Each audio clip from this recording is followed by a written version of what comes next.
Signing up only took me a couple. Now I can dash in my car, on a scooter, even an e-bike.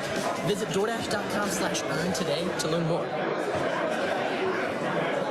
With Pandora Plus, you've got nothing to lose except ads. So start your 30-day trial for ad-free stations, unlimited skips, and offline listening. When there's nothing to lose and that much to gain, we call them.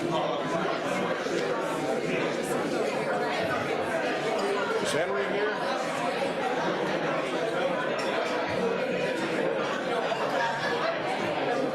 All right, off we go. You play piano?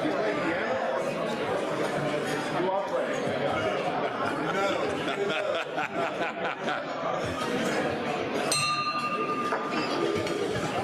Good afternoon and welcome to the Rotary Club of Fort Worth. It is Friday, July 7th. Let's get started by welcoming Reverend Charlie Johnson, who will give today's invocation, followed by our national anthem played by Henry Borbola. Let's pray together. Oh God, we thank you for this day. This is the day that the Lord has made. And we rejoice and we are glad in it and glad to be with each other this hour. We look forward to this fellowship. We're a part of this organization because we want to make your world better. And we believe that joining in solidarity and relationship and partnership with each other will advance that goal. Let it be, oh God. We thank you for President Kirk and all the leaders in this club that work hard behind the scenes to make this moment so meaningful for us week by week. We pray for our country, for our president, our governor, our legislature, our mayor, our city council, our school board, our school superintendent, our federal Congress persons, all those who seek your will. We seek your will, oh God. But just because we think we're doing your will doesn't make it so. So forgive us when we err. We have this lofty aspiration, the four-way test, and we pray this very moment, even as we draw our breath, even in this prayer, that we would rededicate ourselves to it. Now, thank you for good food that makes us strong and nourished to do your work, for it's in your name that we pray. Amen. Amen.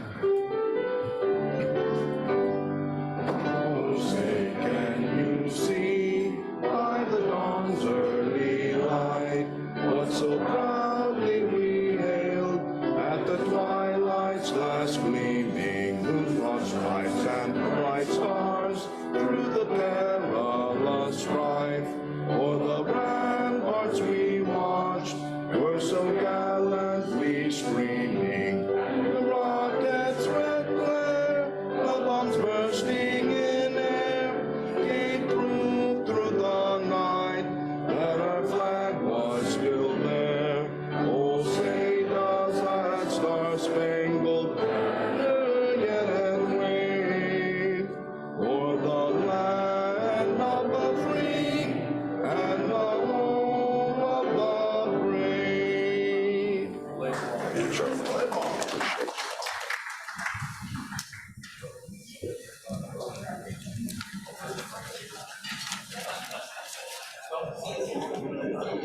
All right. If we could have Sergeant at Arms Karen Anfin come up to welcome our visitors, please.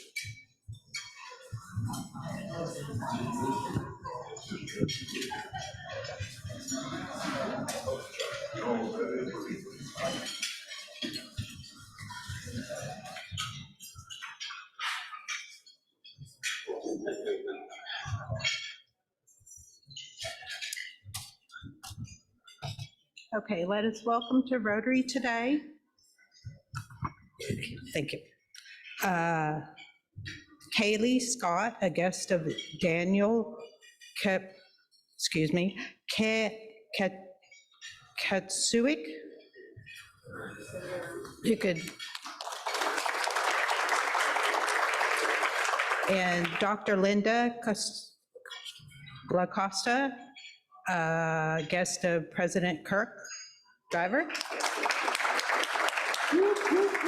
Drew Davis, also a guest of President Kirk Driver. Ed Michelson, a guest of Rosa Bareja. Tanzia Quipet, a guest of Crystal Galvin. And Jessica Bolger, a guest of Brian Golden.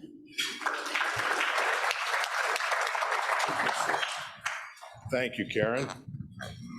All right, so our club has a tradition, Rotary has a tradition. Everything we say, do, think, we run through the four-way test. That test has been with us for many, many years now, and it could continue into eternity, and it holds true today, as it did then, and as it will tomorrow. So let's say together, look at your slides here. Number one, is it the truth? Number two, is it fair to all concerned? Number three, will it build goodwill and better friendships? And number four, will it be beneficial to all concerned? Thank you. Now, I prepared a couple remarks for myself. I've got those. There they are. All right, first and foremost, thank you for making me your president. This is my first meeting. Let's see how this goes. When I joined this club, I never would have imagined myself as president. I thank you all for placing your trust and your confidence in me. A few weeks ago, I do have an announcement. A few weeks ago, you all sent me to Melbourne to the Rotary International Convention, and it was fantastic. Had a great time. We left on May the 12th, but on May the 9th, actually May the 10th, I was in the middle of a move, moving my stuff in with my then girlfriend, and at that point, I asked her to marry me. So, let me introduce you to my fiance, Dr. Linda Lacoste. Please stand up. No standing. She's right here, everybody.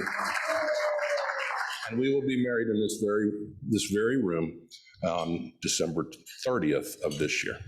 So, we're not waiting around. Back to the program. So for this year, here's what you can expect from me. I plan to run the program on time at noon.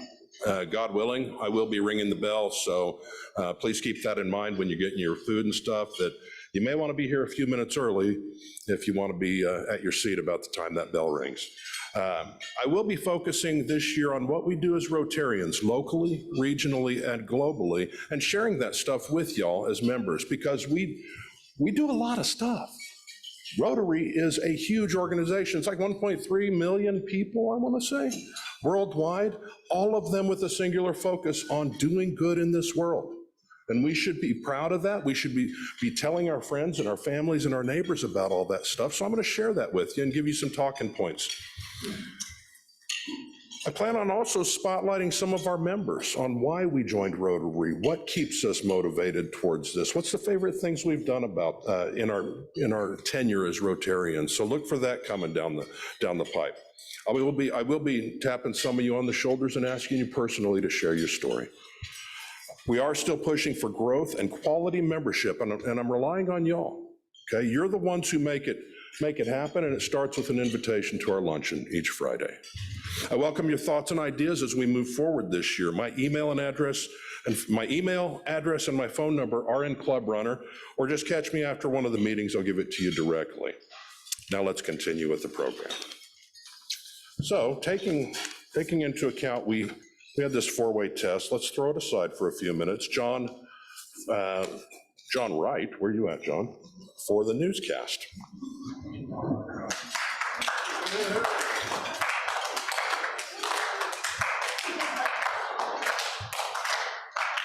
Thank you, President Captain Kirk. It's an honor to be a part of your first rodeo. I predict your year is going to be wildly successful.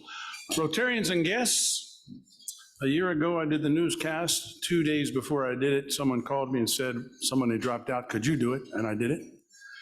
2 days ago, someone called me up and said somebody dropped out. Would you do it? So here I am.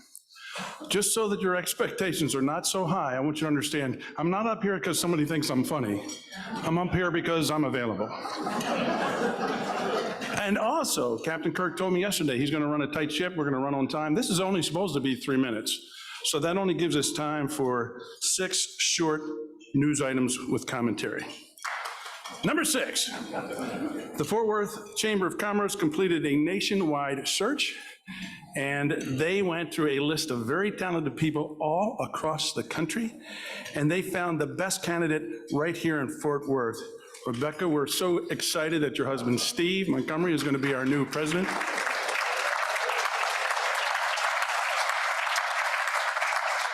We know that he's going to be wildly successful, and just think of all the money they saved on relocation expenses. I hope that goes into his first bonus. The Fort Worth Business Press had a big celebration, a gala. They have this special program. They recognize these very talented young people. It's called Emerging Leaders 40 Under 40. Congratulations to all them. We older professionals would like a new category, Submerging Leaders 70 Under 70. I might have a chance. All right, because we don't have a lot of time, a couple headlines. These are just headlines. There is no punchline. Here's the headline. Harvard professor who studies dishonesty is accused of falsifying data. You know those little tub toys, right? They come in all little rubber things. They come in the shapes of sharks. Here's another headline. 7.5 million baby shark bath toys have been recalled after causing puncture wounds. All right, a lady in Canada received a lot of attention when she went online and she showed this video. Evidently, she went to put her baby in the car seat. She saw some smoke in the back seat, and she opened it up, and the back seat was smoking. It was on fire. She got a lot of attention because of this, and the manufacturer of the car seat offered her. So what had happened is the sun had hit the rearview mirror in the front, and then beam went into the car and burned the car seat. So the manufacturer of the baby seat called her up and said, "We're going to give you a new car seat." And the car manufacturer called her up and said, "We're going to give you a new mirror." She hasn't heard anything from the sun yet. And finally, I said this was going to be 3 minutes. I'm keeping my promise. A family that appreciates American freedom more than most families had a tremendous 4th of July celebration after recently being resettled in what they called God's country, a small town in Wyoming. The family had recently emigrated from California. It's going to be hot. If there's a friend or family member you haven't seen or spoken to in a long time, this weekend would be a good time to take care of that. Thank you, President. Thank you, John. John.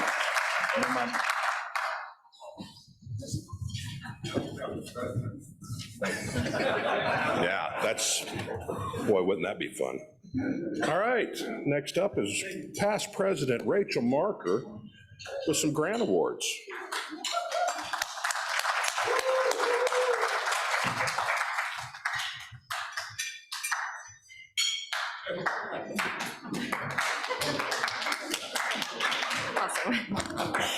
Thank you. And thank you, President Captain Kirk. Good afternoon, everyone. I am very excited to make 3 grant presentations on behalf of the club today. Our first grant is for $5,000 for Arts Fort Worth. The grant will provide a little of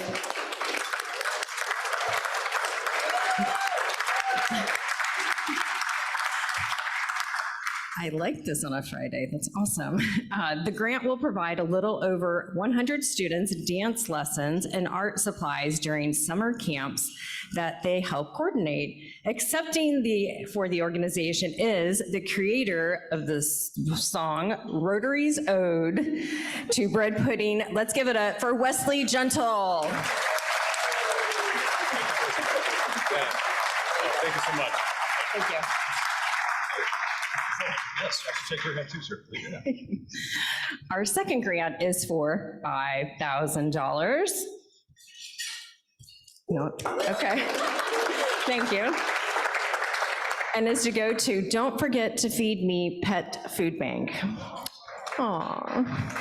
For additional items needed to ensure proper utilization of new additional warehouse space in 2023, DF2FM added 6 new food pantry partners and 2 new Home Not Alone senior center community partners, resulting in the distribution of over 30,000 pounds of no-cost pet food every month. Accepting for the organization is Maria Kojo.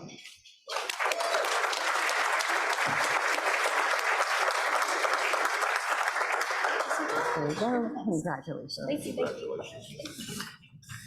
And our final grant for today is also for $5,000, and it goes to Academy 4. This grant will be used to purchase Spark Club supplies, including musical instruments, sports equipment, art supplies, STEM activity supplies, cooking equipment, and ingredients. The supplies are a key element of their program, and accepting on behalf of the organization is Terrence Butler.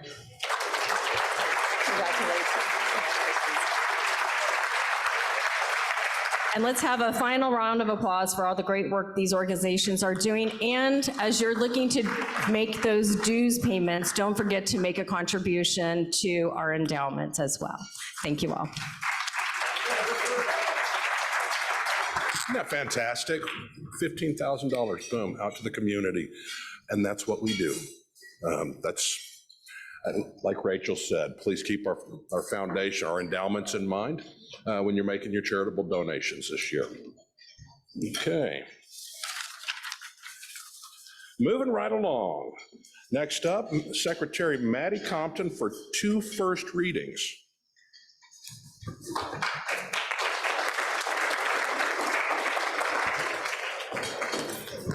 Good afternoon.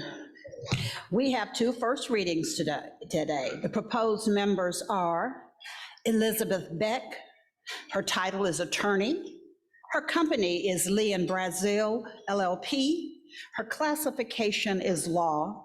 And her proposer is past President Sean Snell. Our second first reading is for Corey Harris. Title, Executive Director. Company, American Heart Association.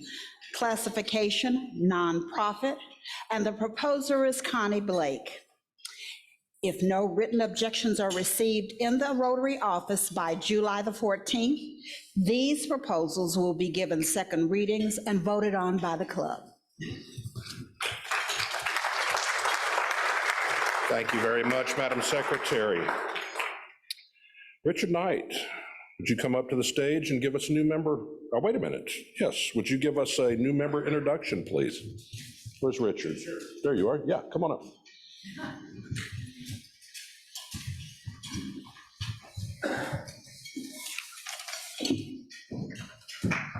Bring it.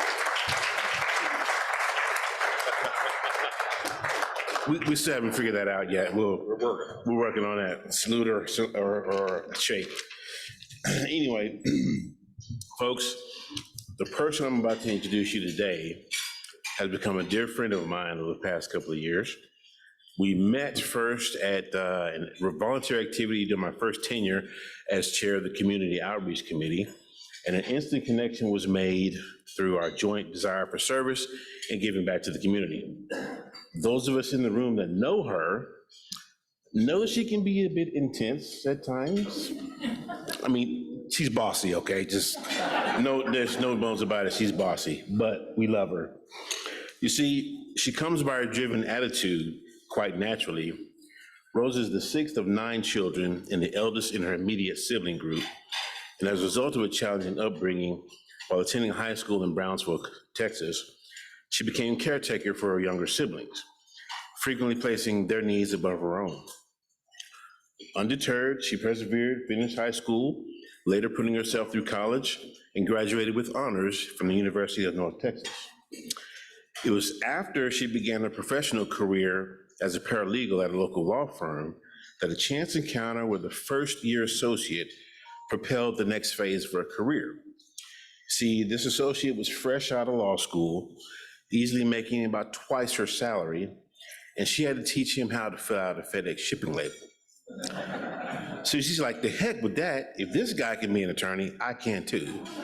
So she did just that and graduated from Texas Wesleyan School of Law and specialized in the immigration sector. Now, never resting on her laurels, Rosie volunteers on a lot of boards and committees around town, including, deep breath, the Recovery Resource Council, the Fort Worth Hispanic Chamber of Commerce, the Tough Stars Gives Back Foundation, the Young Women's Leadership Academy, United Way of Tarrant County, Festival for the Arts Committee for Downtown Fort Worth, Inc., as well as co-chairing the Events Committee for the Fort Worth Hispanic Chamber of Commerce. And I'm out of breath. I have 2 full-time careers now, and she's still busier than I am. But being the constant caretaker that she is, she's always taking care of yours truly. So it's my pleasure at this point to introduce you to Rosa Maria Deja, attorney at law.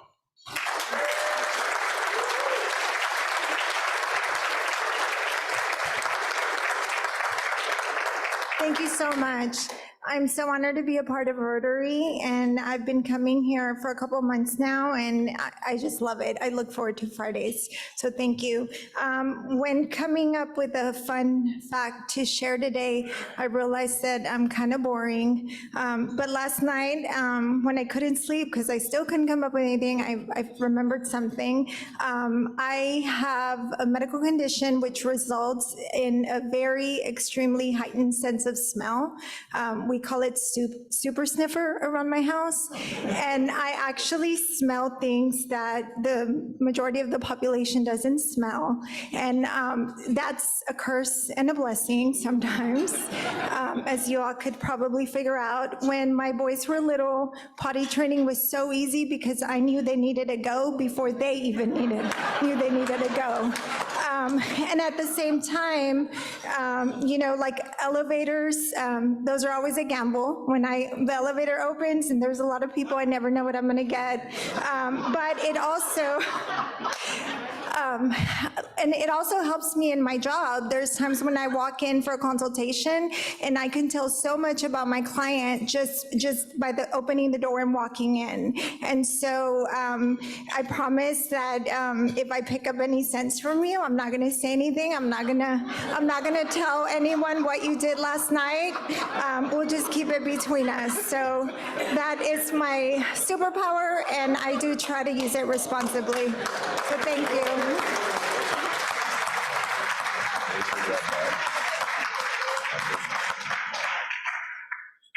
Thank you so much. I appreciate it. Thank you. Welcome aboard. Thank you.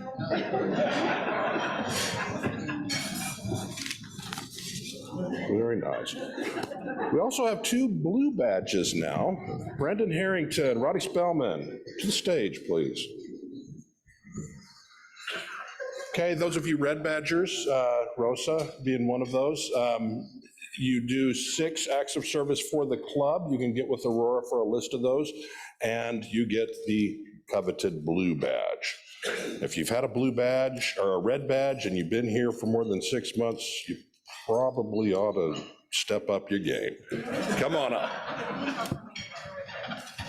Do I officially cede it over? You do, and there you go. Thank you very much, sir. Come on. Ronnie Spellman. Appreciate it. How are you? Good. Congratulations, sir. Thank you.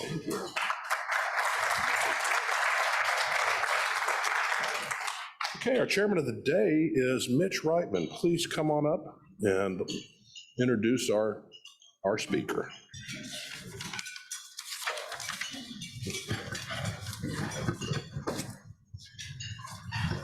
Well, it's an historic day. It could be the first time the new member introductions are funnier than the newscast. No offense, John. That's a hard one to beat. President Kirk appointed me program chair last April, and I'm honored to do it. And fortunately, past President Snell had the calendar filled out pretty much through the end of the summer. And so I started looking for people to slot in September and October. And our speaker today, I'd wanted to have come and speak to us in the fall. And the only other date I really had open was today, July 7th, and my speaker emailed me Wednesday morning and said she had COVID and she was stuck in Atlanta and couldn't come. And so I reached out to today's speaker, and I said, can you move up a little bit from where I wanted to have you? And he said, like when? And I said, like the day after tomorrow. And he's here, but today's speaker is Roger Venables, and he's the Airport Systems Director of the City of Fort Worth. Many people don't know it, but we have more airports than any other city in the country. We have Meacham Field, and we have Spinks Airport, and we manage Alliance Airport under contract. And they call them reliever airports, but I really think that the airports that we have in this town are a factor in themselves. Alliance moves an incredible amount of freight and employs a lot of people. I have a plane at Meacham, and I'm probably the smallest tenant at Meacham, and they are very, very friendly, very accommodating. In fact, they roll out the red carpet for me. And it is a close-knit community. The airports are very well run. When you get handed off from approach to the control tower at Meacham, they always say, welcome to the greatest airport in the world, and they recognize your tel number and welcome you home. It's just great. So Roger Venables today, our speaker. He's a graduate of the University of Texas, Arlington, with 35 years of experience in government administration. He's currently the Airport Systems Director of the City of Fort Worth, responsible for operations, maintenance, capital planning, and financial oversight of the 2 city-owned airports, and with contract compliance with Pro Field. Before that, he held various positions with the City of Fort Worth and with the City of Arlington. And so I'd like to introduce you today to Roger Venables. Thank you, Roger.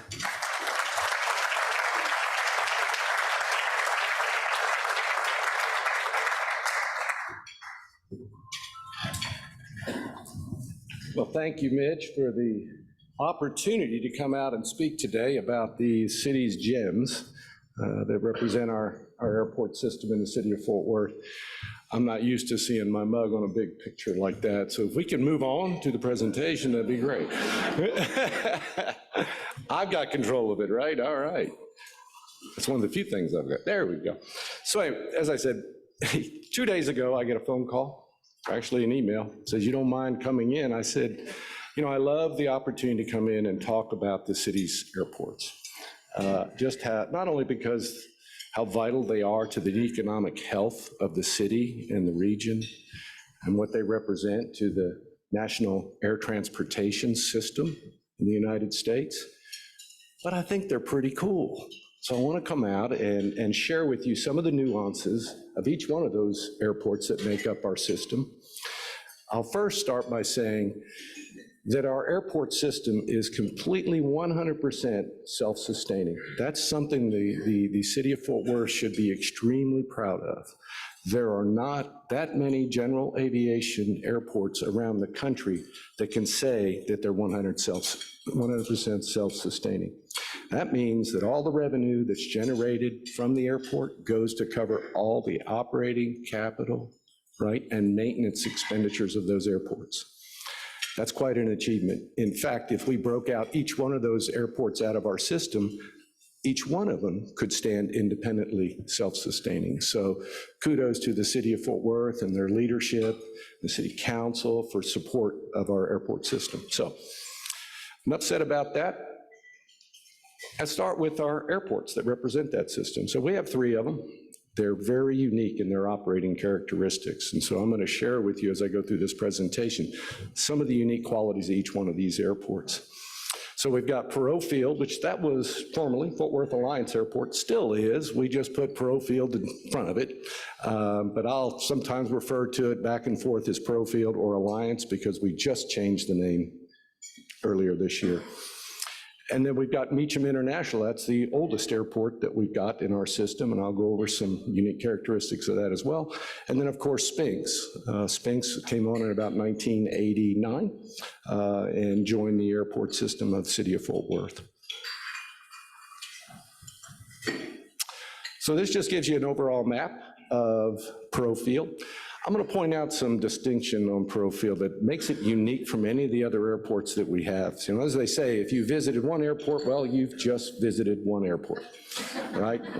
Because they're all very unique in their layout, the way they operate, and I think as Mitch pointed out, the kind of the home type of characteristic feel that you have, a vibe of a particular airport. Well, Perot Field's got its own vibe. It was established in 1989 and has the distinction of being the world's first industrial airport. They didn't even have it as a category back then, so it's got kind of an asterisk there, if you will. It still operates as a general aviation airport. It receives its funding for majority of its capital investment directly from the FAA, but it is considered an air cargo service airport. There are basically four that are recognized by the FAA, four types of airports, if you will. There's commercial service airports, which we think of as DFW and Love Field. Then you've got air cargo service airports, like a Perot Field. Then you have reliever airports that are further broken down into national and local relievers. And then you've got what's determined to be GA airports. There's about 25, 95, I think at last count, across the country of GA airports. There's about 3,300 general aviation airports that are also can serve as reliever airports. That's across the country. What Mitch mentioned, we have a lot of airports, but not only that, we have 292 of those airports just in the state of Texas. More than any other state in the United States, we have more general aviation airports. So it has a very narrow footprint. If you look at the outline in yellow, you'll see to the top of the screen, Amazon. Amazon came with their sorting and distribution facility in about 2019, right before the pandemic. Talk about perfect timing for e-commerce. They showed up in 2019. They have what they call an access permit to the airfield. So their facility and ramp are off airport. They just receive an access permit from us to utilize the facilities on the field. We've had FedEx out there for over 25 years. We just recently entered in 2021 and extended them. They're going to be out here with us for another 20 years. FedEx does about 14 operations on average a day, Amazon about 18. Amazon doesn't really own their planes. So all of them that you see painted out there, they're actually owned and operated by third parties, okay?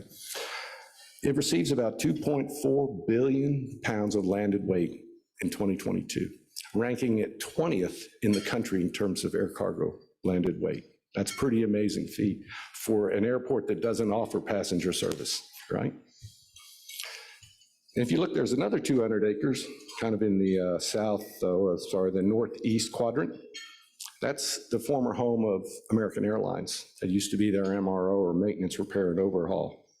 It's owned by the city now. All those facilities out there are owned by the city. That 200 acres out there is also off airport. So you can see there's a lot of access permits that go on and off the airport because of its narrow footprint, which makes it distinctly different from the other two airports that I'm going to cover with you in just a moment. So about every 5 years, the state of Texas determines what the economic impact is for airports within the state of Texas. This one's a little bit dated, but I just wanted to give you some highlight of what takes place about every 5 years. Right now, it's still being updated. 2020 kind of slowed things down a little bit for TxDOT, but these are some older numbers, right? So it was about a $500 million economic impact in 2018 for Perot Field. I would not be surprised to see that approaching almost $1 billion, simply because of the increased air cargo traffic related to Amazon. Most of the revenue that's generated at the airport, particularly at Perot Field, is through landing fees.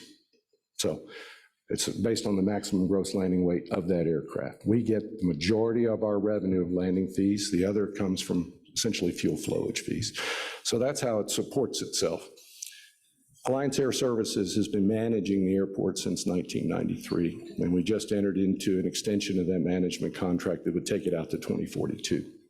They've done an excellent job. They're in charge of operating and maintaining the airfield and its facilities, but the city is the airport sponsor and owner of that airport and ultimately responsible for the condition of that airport. So it's important that we manage that contract and ensure that they remain compliant with their obligations.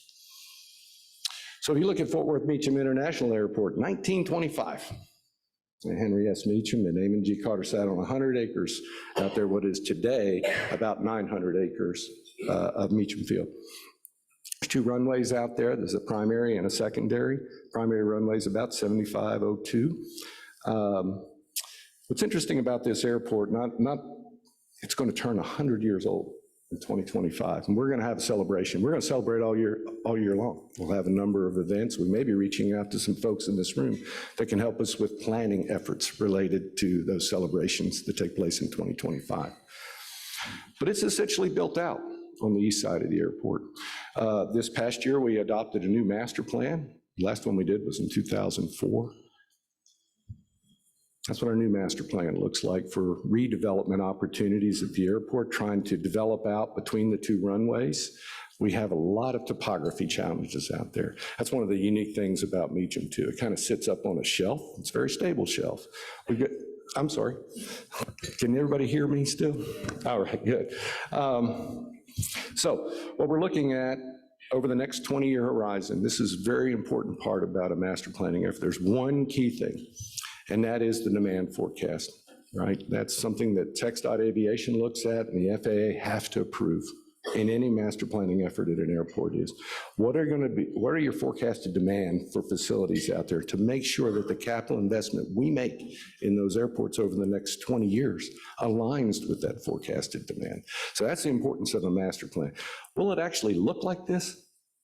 Maybe, maybe not. It depends on the users and what they want to do at the airfield and how they're going to develop their facilities.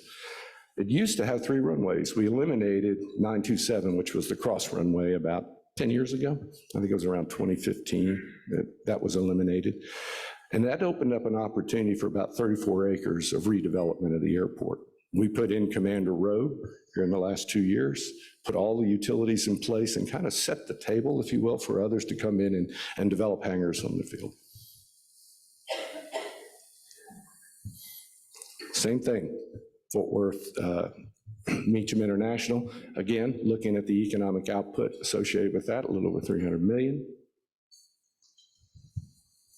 And of course, Spinks Airport. This is kind of a blank slate for us. Like I said, it's 1989 is when it was established. It's kind of unique because it has a turf runway for soft field landings. We're one of the few that actually maintain a turf runway within the state of Texas, at least local within this region.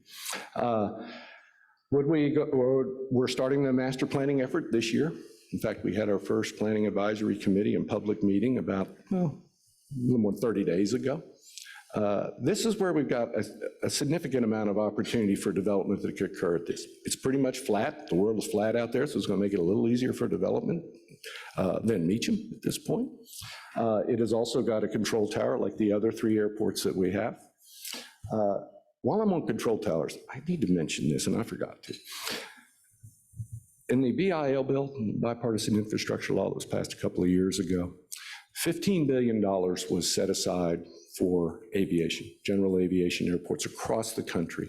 So each year, airports within the NAPIS, this is the National Plan of Integrated Airport Systems, for which all 3 of our airports are, receive a certain allocated amount of funds guaranteed every year. We just need to apply for those as grants, much like we would discretionary grants each year for any capital improvements at our airports.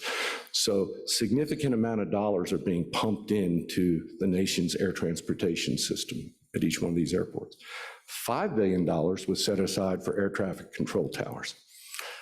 Meacham's is going to be replaced. That's one thing we're citing right now, where the ultimate location for that new tower would be. Right now, the cab on that is about 64 feet to the bottom of the cab. That's it. We need to go up about 119 feet. Again, so there'd be good visual observation of both ends of the airfield, which today is unachievable with the height of the tower that we have. So the good news is, in about 4 or 5 years, we should have a new tower out at Meacham. But Spinks sits on about 833 acres. It has about 500,000 square foot of hangar space today, with opportunity to grow significantly over the next few years, both on the east and the west side of the airport. Again, here's its estimated economic output, in 2018. So where do we get our funding? As I mentioned earlier, we're self-sustaining. Obviously, we get a lot of it from our revenues, either from hangar leases, ground leases, fuel flowage fees, landing fees, lease of administration building. But a significant amount of funding comes from these sources, the FAA and TxDOT. We are one of 10 states that's actually considered a block grant fund state. So the FAA will allocate, through legislative action each year, a certain amount of dollars to each state. Combined with funds from the Highway Trust Fund that TxDOT brings to it, They put those pool of money together and they prioritize all the requests being made by airports within the state of Texas that qualify for Airport Improvement Program grants. All of our airports qualify for that. So we submit to them each year our capital program, which today is about $151 million over the next 5 years. There's one thing about airports, they're very capital intensive. We maintain a little over 30 million square feet of paved surface between the 3 airports, right? 3,344 airfield lights and signs, 1.2 million square feet of pavement markings, 130,000 linear feet of fencing for security purposes. And there's 2.2 million square feet of hangar space between the 3 airports. So that's a lot of intense capital needs. Really, we look at it from a 5-year, a 10-year, a 15-year, a 20-year time horizon. That would not be possible without funding from the FAA on an annual basis and Texas Department of Transportation. We do it on a 90-10 split, so our 10% is the capital match. If it's a $100,000 project, they're going to bring $90,000, we got to bring our 10, and that's the way it works. There are different types of funding sources. We have guaranteed funding sources every year that TxDOT gives to us. It's called a RAMP grant. It's a routine airport maintenance program grant to general aviation airports. We get $50,000. It's ours to use, however we see fit to maintain the airport.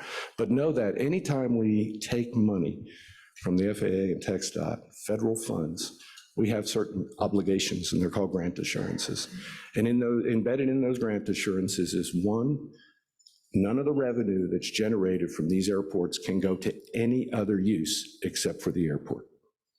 So much like we don't take any funds from the general fund to support operations at the airport, the general fund cannot receive any of the airport revenue to conduct any of its activities. So think of it, we are an enterprise.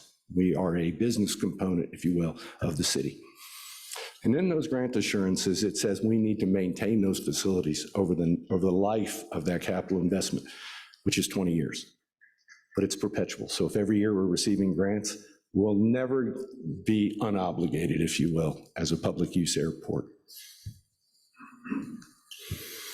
Another important thing about our airports is our community outreach efforts. Every airport is obligated to have some type of community outreach, right? I think of it as more public engagement. It's one thing to reach out to the community and tell them things about your airport. It's another to invite the community to participate in some of those. You know, we can go out to schools, and we often do, to elementary, junior high, and share with them all the great things about the aviation industry, right? Whether you want to be a pilot, right? Whether you want to be an air traffic controller, whether you want to be an ops officer at an airport, we kind of share with them. We want to, you know, kind of get them excited about aviation. You know, we face a pilot shortage today. We face a shortage in air traffic controllers. The things that we didn't have to worry about in the past, we're having to worry a lot about now. You know, annually about 14,500 pilots short. Right? If you visit a commercial service airport, you'll know what I'm talking about, right? Sometimes your flight crew doesn't show up. Sometimes you might have trouble at the airport and have to wait longer periods of time to get your flight, right? It's kind of unpredictable in some sense. So we go out and we try to educate the community and get them young, right? So I'll have the Girl Scouts come out, the Boy Scouts, any organization that wants to come out there, invite the youth out to the airport. We start off with a tour of some of our gyms, right? Meacham has 2 museums. We have one static museum, and we have one, that's what I'm looking for. It just went blank, right? Vintage Flying Museum, right? And they kind of sit side by side. So we'll take them out and we'll visit each one of those museums and spend about a half a day. They'll come back to the airport. We'll feed them lunch. We'll spend another couple hours with them and kind of educate them, get them out on the airfield. You know, there's nothing like being able to turn knobs and push buttons. That excites kids. And so it's one thing to go out and just talk about it. It's another thing to bring them in, invite them into these events. You know, they're great with joysticks. They can fly any simulator out there. Right? You get me behind it, I'm lost. Those kids, they pick up on it real fast. And who'd have thought 15, 20 years ago that a career would be as a drone pilot, right? You could be sitting here flying a drone across the world, right? I mean, that's the reality of where we're at today. So anyway, the importance of community outreach. So what's ahead for us? What's ahead for our airports, really? You know, I mentioned the celebration at 2025, Meacham turning 100 years old, right?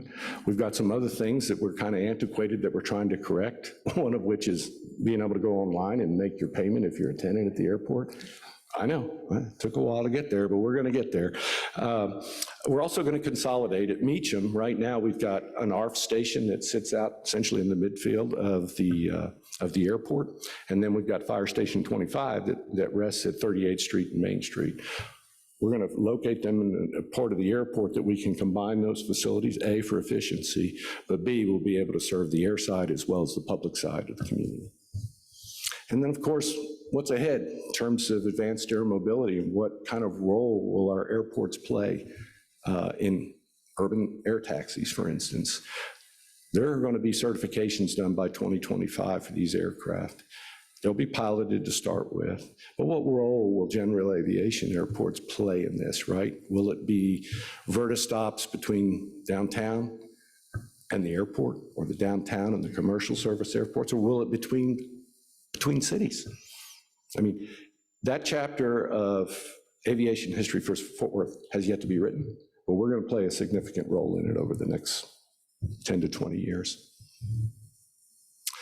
So if you've got any questions, and again, thank you so much for having me out today to talk about our airport system. Yes, sir. I was listening to the radio yesterday, and they talked about an optimizer because we have too few air traffic controllers. With cars flying, how is that going to be accommodated technology-wise and personnel-wise?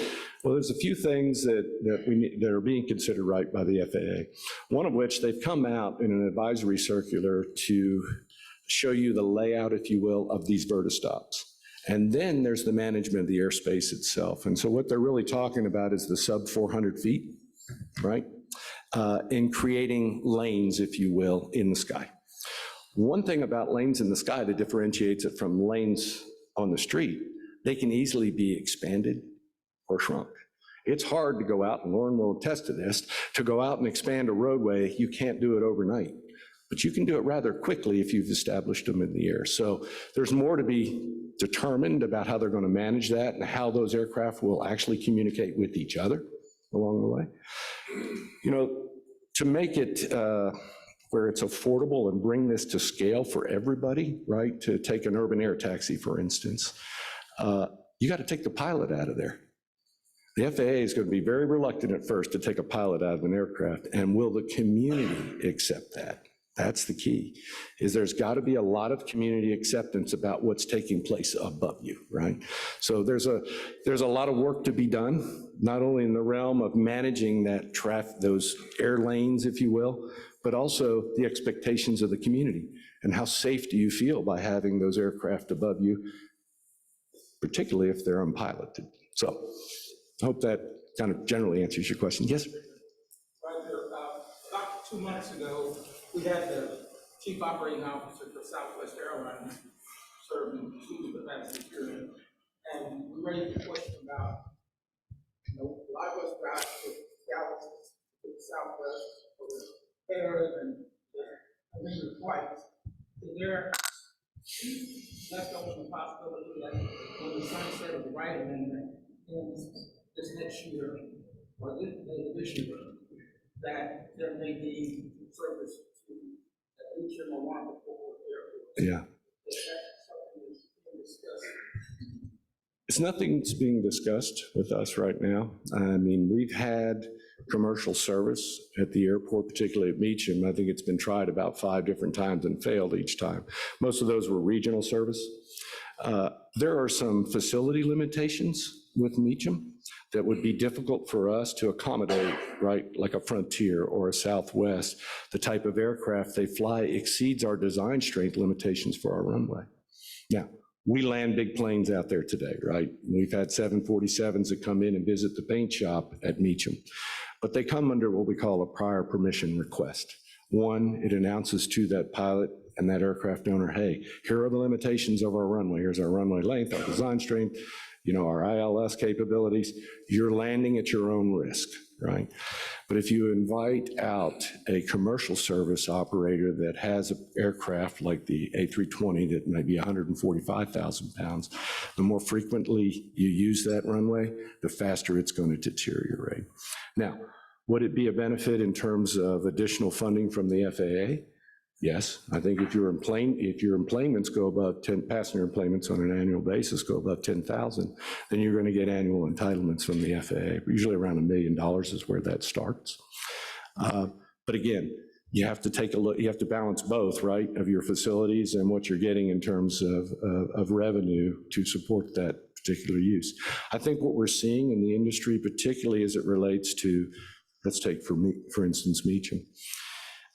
There's new models out there, if you will, of providing convenience for passengers that aren't necessarily traditionally like our legacy airlines like Delta and American. I don't know anybody out here has flown JSX. Has anybody flown JSX yet? JSX offers a very different model. They fly out of Love Field today. They generally fly to smaller regional airports, but they do fly out of Love Field. You don't go through the terminal.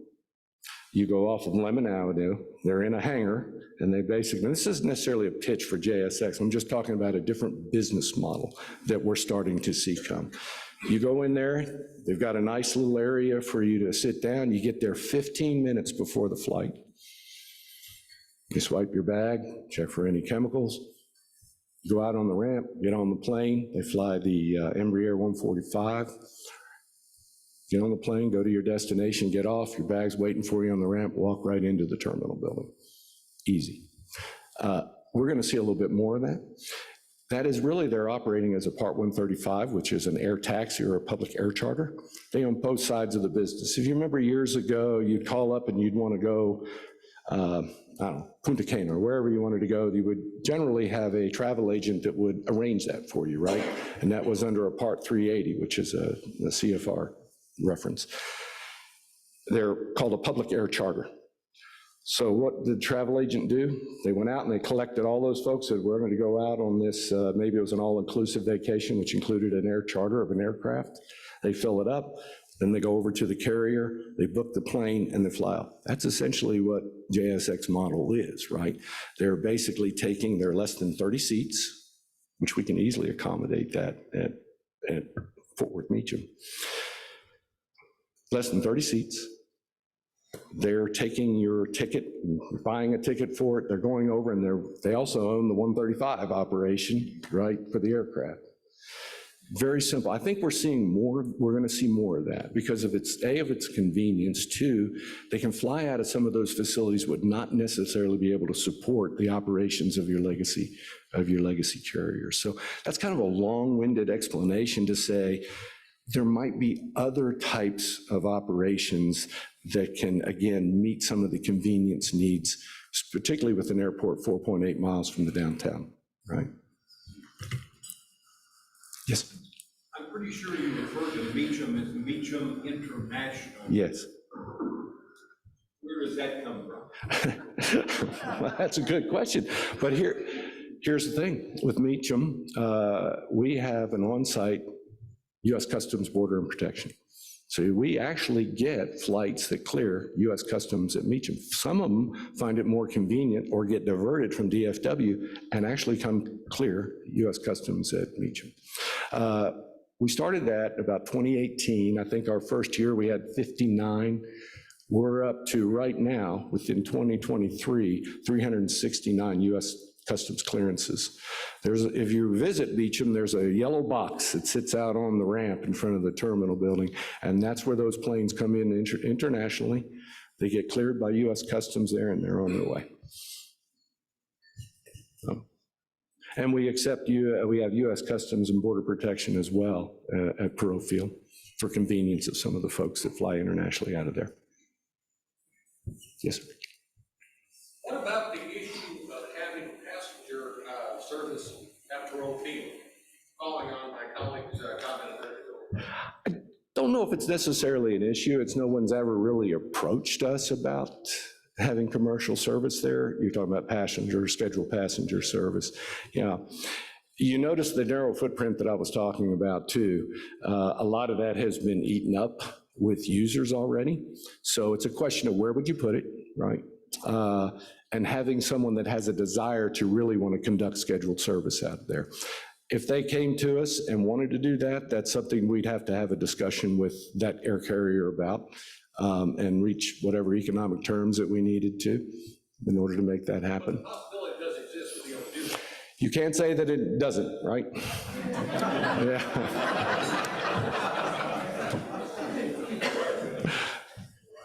All right, well, thank you very much. I appreciate it.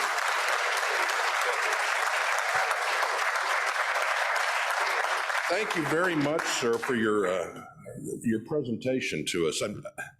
I had one question that it struck me. You said you have to raise the new tower is going to be 119 feet up. Did someone just go, that sounds about 119, or just make, I mean, what do we do here? That's actually the limitation on the program. If it goes up above 119, that would take some special consideration to do that. They're only funding up to a certain height. Not all of them will go to 119 feet. We actually travel up to New Jersey, and they actually could take, you basically stand in a room. And because of GPS and the digital world today, it's got a bunch of computer screens around you. They can actually show your airport in real time and show you at 119 feet and 120 feet. Okay. At 75 feet, it's pretty amazing technology, and give you the full 360-degree view. Wow. Yeah, so a lot of science behind it. Very nice. Yeah. Well, thank you again for being our program speaker today. Our club has a tradition of giving a gift in honor of the speaker. Rotary is huge on eradicating polio. Don't know if you're aware of that. Back in the 80s, you're talking tens of thousands of cases of polio every year, crippling and killing people. Last year, we had 23 worldwide. Rotary has been at the forefront of that. In honor of your speaking today, we're making a donation to the Rotary Polio Plus Fund, and here's a little token of our appreciation. Thank you so much. Thank you very much. Can I? Yeah, please. You know, my mother had polio. This is true. I watched my mother her whole life have to buy multiple pair of shoes just because one foot was much shorter than the other. And it came from swimming in a polluted pond. And I've never had, this is great. Thank you so much. Thank you. I really.